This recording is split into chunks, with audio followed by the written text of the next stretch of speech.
Queridos e queridas, sejam bem-vindos à nossa live. Estou chamando aqui a Diana. Seja bem-vinda, Di. Obrigada, Ani. É um prazer estar aqui com você. Muito, muito obrigada pelo convite. Estou muito feliz. Querida. Fico muito feliz também. Que bom que a gente está tendo esse momento para falar sobre um tema tão importante de trazermos para a consciência do público sobre o autismo, o diagnóstico do transtorno do espectro autista em meninas. Esse diagnóstico que muitas vezes ele passa desapercebido, exatamente pelas meninas terem um estereótipo muitas vezes diferente, né? Sintomas diferentes de manifestar o autismo e Sim, também serem biologicamente já mais preparadas e propensas à comunicação, à socialização, às habilidades, né, de relacionamento como um todo. Di, então estou exatamente. muito feliz de te ter nessa live, de nós termos pensado juntas nesse tema dessa live. Sim, E eu sim. gostaria que tu te apresentasse, então, para a nossa audiência, que tu falasse um pouco do teu trabalho, enfim, toda a tua trajetória e também onde tu atende, como as pessoas podem te encontrar. Tá bom. Bom, Nicole, é uma honra estar aqui com você, falando sobre esse tema, né, que é o autismo em meninas ainda permeado por muitos mitos. Então, é realmente um privilégio estar aqui com você. Muito obrigada pelo convite. Eu sou Diana Dremer, sou psicóloga, graduada pela UFMT em 2011. Sou neuropsicóloga pelo IPOG. E eu trabalho, moro e atuo na cidade de Juína, no Mato Grosso. Trabalho mais com crianças e adolescentes, tanto na avaliação neuropsicológica quanto no acompanhamento clínico.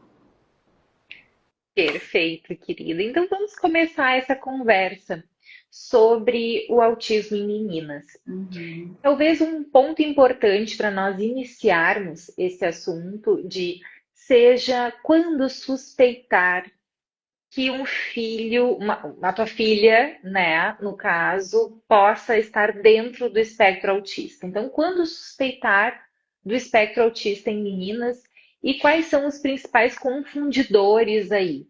Conta pra gente o que tu tem observado na tua prática clínica e o que tu preconiza na tua avaliação. Sim. Bom, Nicole, aqui eu tenho percebido que tem chegado no consultório algumas meninas, adolescentes, até mulheres jovens, com queixas que aparentam ser queixas mais emocionais, né, de ansiedade, de depressão, de um isolamento, né? E aí, com um olhar clínico mais apurado, um olhar clínico mais atento, né, com muita escuta, você vai percebendo que existem características do autismo, né? Como você falou, o autismo em meninas, em mulheres, ele se manifesta de formas diferentes, né? Até pela questão de estrutura cerebral, como se nós mulheres, né, nascêssemos com o nosso cérebro mais programado para nos relacionar socialmente, né? Até por questões de sobrevivência, a mulher tem mais esse papel social, né? Então as meninas elas demonstram de uma forma mais sutil, elas conseguem camuflar muito mais os sintomas do autismo. E às vezes elas vêm por outras queixas, né, que são queixas emocionais, quando você apura, né, com esse olhar clínico na avaliação, você percebe que a parte emocional vem como uma comorbidade de dificuldades de socialização, de uma rigidez cognitiva, né, que foi camuflada ao longo da vida e foi manifestando de formas emocionais, né? As meninas elas internalizam muito mais os sintomas. Então, diferente dos meninos que costumam exteriorizar muito mais as dificuldades deles, né? E aí a gente vê muito mais, as meninas elas costumam retrair, né? Elas costumam internalizar os sintomas e aí elas acabam passando despercebidas. E isso ao longo da vida vai gerando algumas dificuldades, né? Perfeito. E eu acredito que seja importante a gente esclarecer, né, que o autismo em meninas ele não é necessariamente um transtorno diferente do autismo em meninos, é o mesmo Exatamente. transtorno.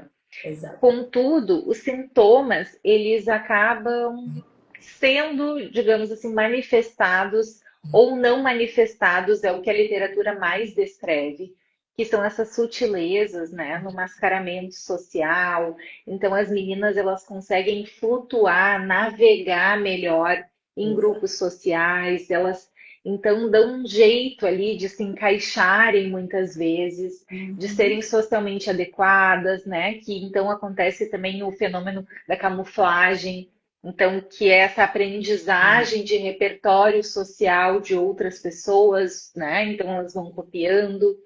Mas a gente está aqui para falar sobre os entraves, né? Sobre os problemas, sobre aquilo que acaba não encaixando tão bem assim e que vai sendo revelado no futuro aí como um transtorno dentro do espectro do autismo.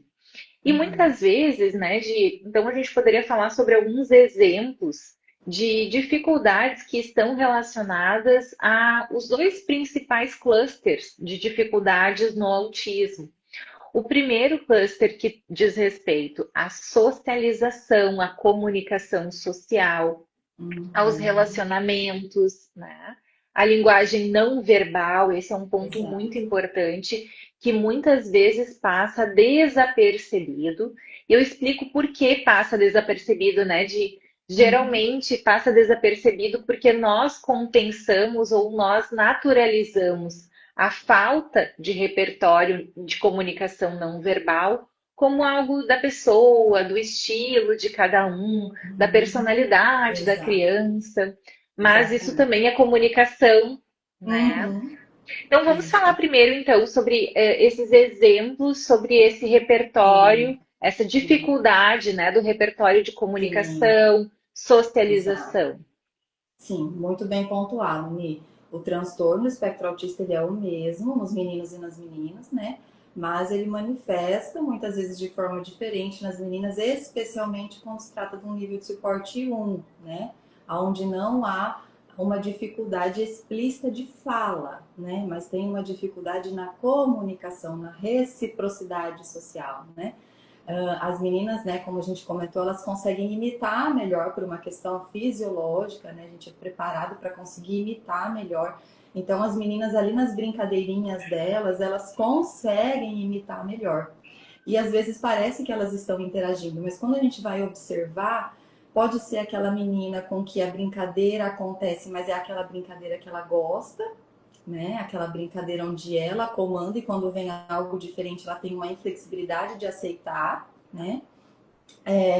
Elas têm dificuldades em fazer leituras, né? De gestos, leituras de mal entendido, de historinha, de mentirinha, assim, sabe? Elas têm um pouco de dificuldade de pegar aquilo e elas precisam de um certo apoio para entender aquela comunicação, né? Porque a gente se comunica muito através de gestos, através, né, de feições. A gente tem muito jargões, digamos assim, né? Que as meninas têm dificuldade, às vezes, de compreender e aquilo atrapalha elas nessa comunicação recíproca. Até uma vez eu ouvi, eu gostei bastante, que as meninas elas até conversam mais. Por exemplo, a menina chega para outra e fala assim: a fulana falou que não vai te chamar para o seu aniversário, para o aniversário dela, né? Porque por isso, por aquilo. E aí a menina ela já compreende que ela foi excluída por alguma dificuldade que ela tem, que ela ainda não sabe o que é, mas ela começa a perceber essas dificuldades e ela começa a desenvolver estratégias de compensar essas dificuldades sociais, né? E aí ela vai camuflando, né? Os meninos não têm muito isso, né? Essa conversa, essa troca que eles têm. Então, às vezes, eles já nem sabem, simplesmente eu não fui no aniversário do fulano e segue, né? Eles não têm muito essa troca. Então, como geralmente no autismo as pessoas entendem que é aquela criança que não fala, que não se comunica, e não é isso, né? Especialmente nas meninas, não é isso, elas têm, sim, às vezes parece que tá ali interagindo, né? Mas se você for observar, ela tá com alguma dificuldade ali, né, do que falar, o momento de falar, né, como seguir com esse diálogo. Eu percebo essas queixas na clínica, né, de meninas já maiores, adolescentes, jovens adultas, né, eu não sei o que dizer, eu não sei em que momento falar, né, Eu sei que se eu fizer uma pergunta em sala de aula, eu vou precisar olhar no olho do professor e eu não quero fazer esse contato visual. Porque eu sei que é isso que é esperado. Então, quando elas se obrigam, né, se veem obrigadas a fazer, elas fazem o contato visual. Mas elas têm dificuldade. Sim, uma menor frequência, né?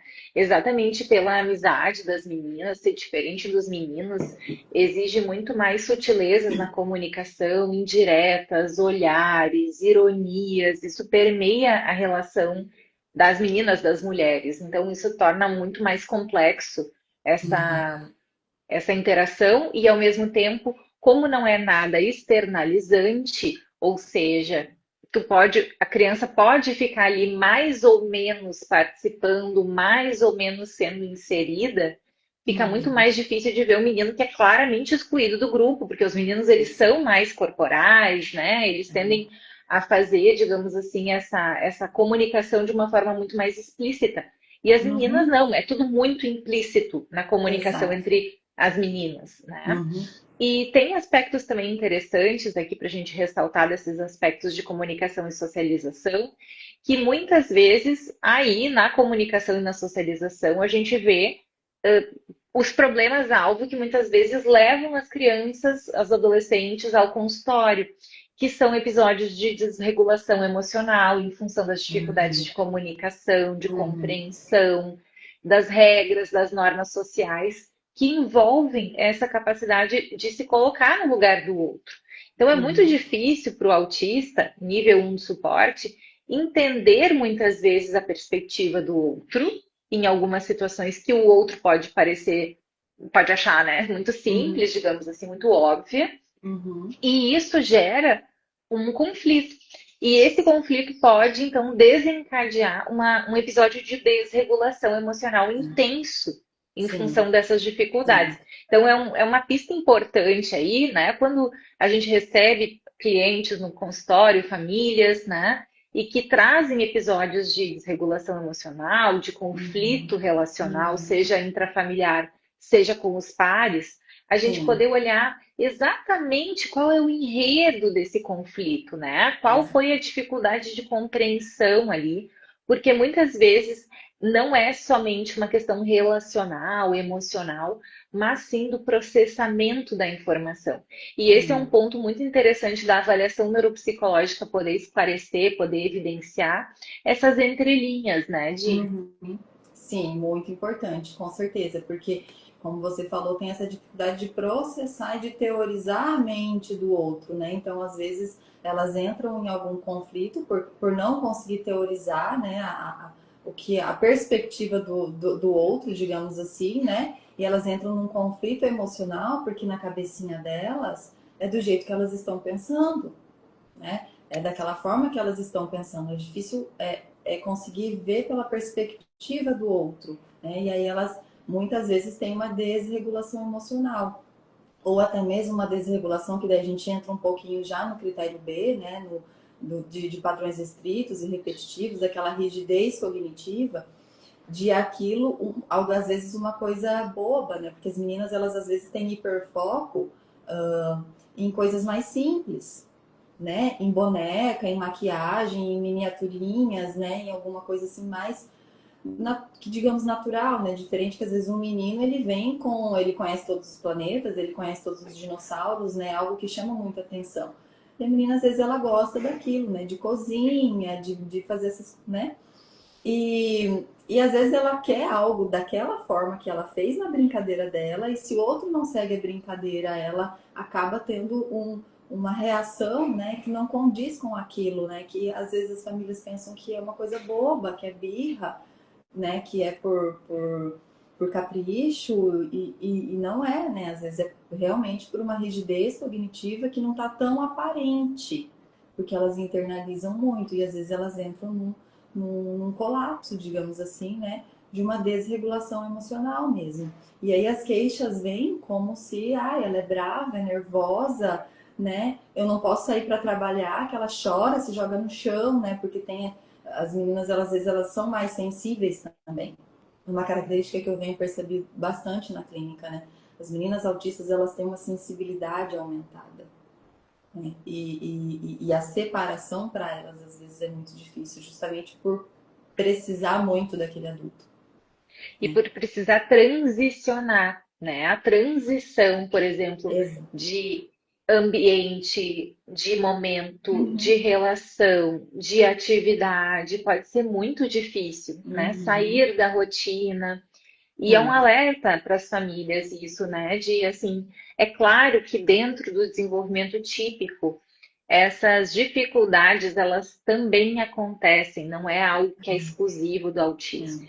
Contudo, é preciso sim observar, e para a gente é uma característica muito marcada e evidente, né, no Uhum, consultório, que os uhum, pais trazem, né, que a rotina acaba sendo muito difícil por isso. Então, é algo rotineiro, é persistente, é repetitivo, causa prejuízo, causa exato. estresse na adaptação. Então, esse é o ponto, né? Porque a dificuldade de fazer uma transição muitas vezes acontece para todos Uhum, nós, né? E sim, pode ser sim, com sofrido, certeza. enfim, uma criança é sofrido, mas a gente percebe que existe um sofrimento e uma desregulação significativa. Então, esse apreço, né, pela rotina, pelas coisas que são sempre devem ser Aí, devem sempre se repetir para a criança. Então, essa busca por mesmice, né? Seja até na vestimenta, sempre as mesmas roupas, sempre o mesmo tecido, sempre o mesmo penteado, né? Ou uma rigidez, assim, uma hora que é isso, nada pode sair disso. O incômodo sensorial, que a gente também então entra aí nos critérios D, também é uma fonte muito frequente de desregulação emocional. sim, sim. A questão, né? Algumas crianças se cansam, né, de usar roupas. E isso é muito importante também da gente pontuar, né? Muitas vezes as meninas, por exemplo, você vai na escola, você conversa com os educadores, com os profissionais da escola, ela não demonstra nada na escola, né? Ela até interage nas brincadeirinhas lá que ela gosta, do hiperfoco dela, ela tem uma amiguinha, né? Ou ela não tem amiga nenhuma, mas se dá bem com todo mundo, né? Por quê? Dificuldade de manter amizades, né? E só que em casa elas demonstram, porque elas se camuflaram ali pelo período da escola, 4 horas que estão ali, e em casa elas acabam demonstrando. Então, às vezes, vem um cansaço físico sensorial, né? Pelos barulhos, por muitos estímulos, por muitas coisas, né? Vem um cansaço, talvez, de usar uma roupa que incomoda, aquela etiqueta, né? Um cansaço por se esforçar, né? Para se encaixar naquele ambiente, porque, como a gente falou, elas têm uma percepção melhor de estudo, então elas se forçam, né? A, a se encaixar ali. E algo muito importante, né, que você até mencionou, é em relação ao sofrimento, né? A gente precisa também distinguir o que é timidez, né, do que é dificuldade de habilidade social, né? E elas vêm muitas vezes com essa queixa de que, ah, não, mas ela é tímida, é o jeitinho dela mesmo, ela é assim, né? Mas eu costumo dizer assim, a timidez, a menina tímida ou a criança tímida, ela precisa de um tempo.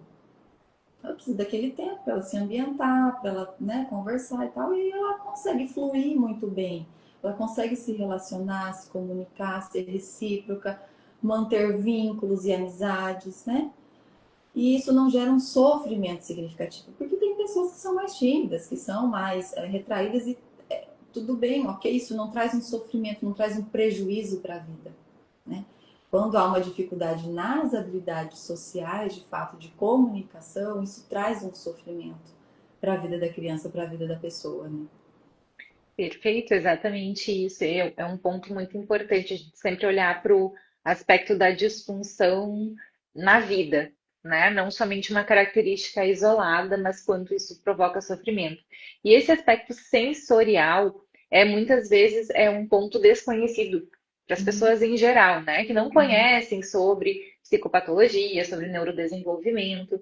Mas o que que é esse processamento sensorial? É o processamento de todos os sentidos que no Uhum. autismo a gente pode ver tanto alguns aspectos, dissociações, né, de hipersensibilidade, quanto também hipossensibilidade, que a pessoa não percebe tanto. Então, por exemplo, pode estar aqui uma obra na minha janela, né, terrível, e aquilo não, eu não processo com tanta intensidade. Então, eu não processo o calor, o frio, então eu não tenho muitas essas sensações, né? Pode Dor. também ser a dor, o tato, o olfato, enfim, questões de paladar também, ou eu posso ter uma hipersensibilidade, que qualquer tipo de estímulo pode acabar trazendo uma grande sobrecarga para mim. Então, Uhum. esses dois pontos assim são muito importantes de serem observados, principalmente quando a gente nota que a criança, o adolescente tem uma desregulação emocional, tem, digamos assim, uma consequência, né? Às vezes, do período todo na escola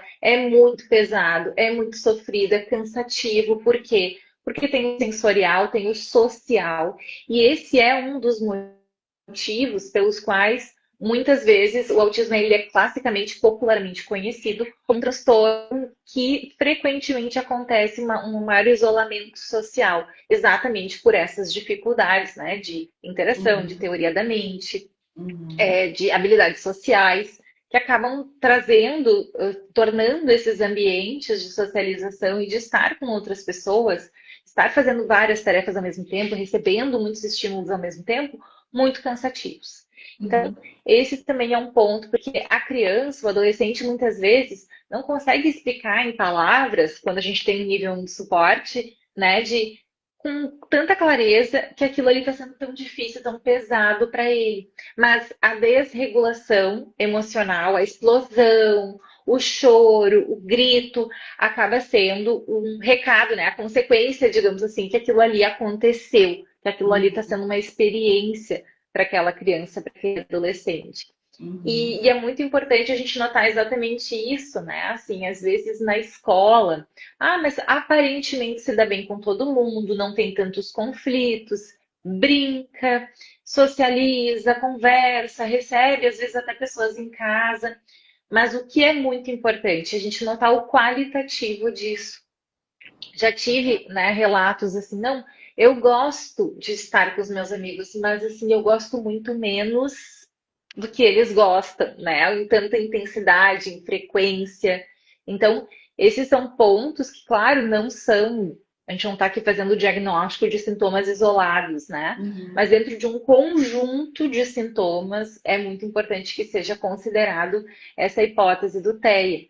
Então, Sim. quando se tem, né, uma criança dentro do contexto da família, da escola, no consultório, que tem aí um histórico de desregulação emocional significativo, quando a criança tem um TDAH que parece que a medicação não dá conta, não é suficiente para, né, uma resposta efetiva que geralmente a gente tem.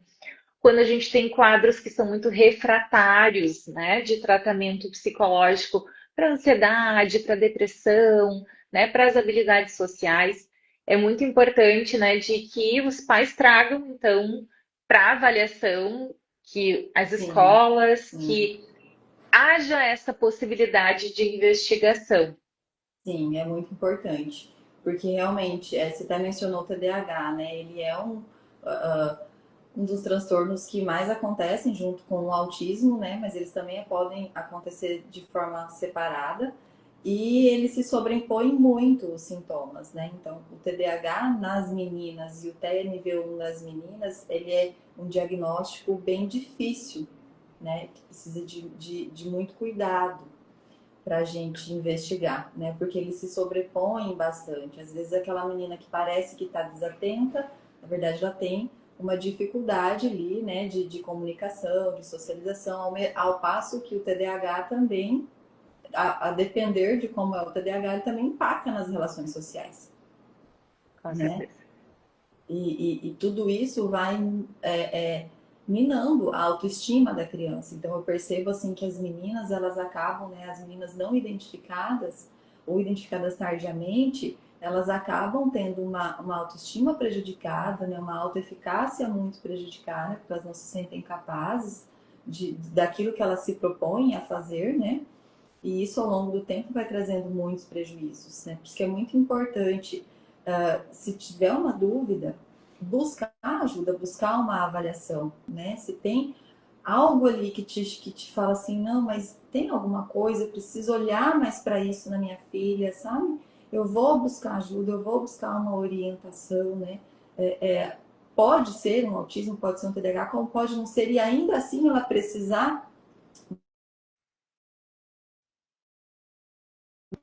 É muito importante, sim, procurar a gente olhar com mais cuidado para as nossas meninas, né? Para as nossas meninas quietinhas e educadas e boazinhas, né? É verdade, Di. E eu acho que para a gente ir fechando esses pontos que a gente está discutindo sobre o autismo em meninas, existe um ponto que também traz sofrimento, medo e evitação, muitas vezes, e que é muito importante que a gente acolha e entenda, que é o estigma em relação ao diagnóstico do autismo. Muitas vezes, principalmente quando a gente pensa no nível 1 de suporte, porque são crianças, em parte, muito funcionais, que funcionam bem, que, né, tem um desenvolvimento em muitas áreas Às vezes até um que é típico. potencial, né? Às vezes até altas habilidades, né? Superdotação, exatamente. Então a gente não está falando, quando a gente fala do autismo nível 1 do suporte, a gente não está falando sobre uma totalidade de atrasos e de dificuldades no desenvolvimento. E Sim. é natural que dentro disso, né, quando um pai, uma mãe escuta, bem, vamos investigar se de repente minha filha não tem TDAH ou não tem depressão ou não é só ansiedade, né, que são aí depois a gente vê que são comorbidades do autismo, mas vamos olhar se de repente é um quadro de autismo. O que tu diria para os pais, para as mães que estão aqui ouvindo a gente sobre como lidar com isso, como entender esse medo e sobre o impacto também de se fechar um diagnóstico. Sim. Olha, eu diria o seguinte: as meninas também têm TDAH e também têm autismo, só que elas aprendem a esconder isso. E quem precisa aprender a enxergar somos nós, né? Nós profissionais, nós mães, pais, né? Adultos, profissionais, educadores. E anotar os comportamentos, observar os comportamentos, né? Tentar registrar. E na pequena dúvida que surgir, buscar um profissional de confiança, né? Um profissional que escute para além das escalas, né? Das escalas de rastreio, profissional que ouça para além de tudo isso, né? Para conseguir orientar, para conseguir dar uma clareza, uma direção, organizar os pensamentos desses pais, dessa mãe, né? Porque é uma aflição muito grande, né? Quando de repente alguém levanta essa suspeita, né? Então, procurar alguém que consiga direcionar, né, ajudar a organizar esses pensamentos e se for algo a ser investigado, que seja investigado, né, de forma responsável, de forma clara, né, para conseguir com que esses pais também tenham um respaldo, né, também tenham alguém para ajudá-los nesse sentido e até mesmo a escola. Perfeito, perfeito. E talvez algo fundamental para deixar de mensagem para os pais é que o diagnóstico do autismo ele não desfaz, ele não muda quem os nossos filhos são, né? Todos nós estamos nesse mar de possibilidades de receber diferentes diagnósticos, de diferentes transtornos e Sim, doenças. Então, isso não muda.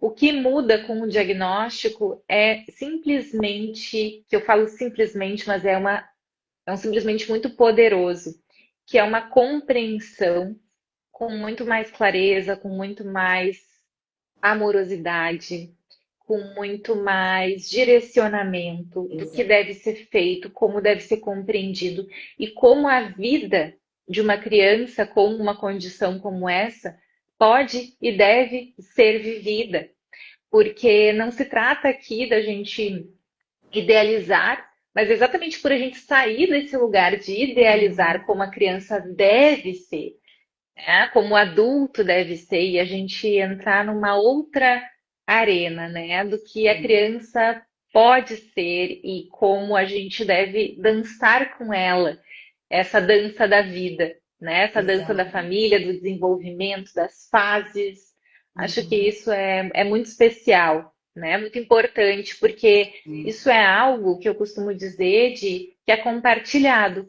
Isso não é individual de nenhuma família, um diagnóstico. Isso é Uhum. algo universal. Uhum. Toda família tem diagnósticos, diferentes diagnósticos.